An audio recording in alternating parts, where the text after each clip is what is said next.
At the age of 4, I first discovered what a crush was. He had curly brown hair and would bring me dandelions at recess. At the age of 5, I had a new crush. Actually, it was 2, because even when you're little, feelings are still really confusing for you. At age 6, of course, I had another. But the funny part is, we wouldn't even speak to each other. Skip to age 8, and boys started being mean to hide their crushes. They would even throw things at girls to avoid stupid things like cheese touches. Age 9, I had a big crush on yet another guy. He didn't talk much though, he was pretty shy. Age 10, 11, and 12, I didn't pay much attention to boys. I was more focused on things like trick or treat.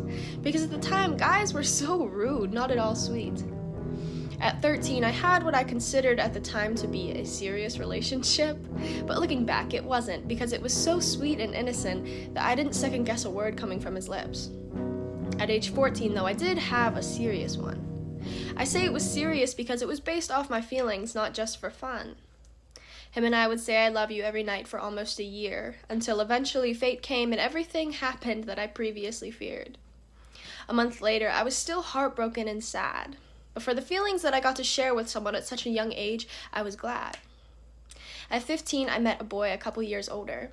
He was the first person to teach me what it was like to not be sober.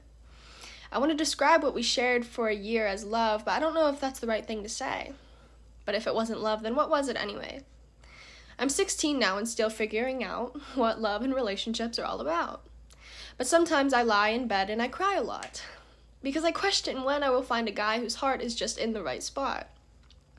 Waiting for boys to become men is the ultimate waiting game. It's exhausting, boring, and even painful, but there's no one for us girls to blame.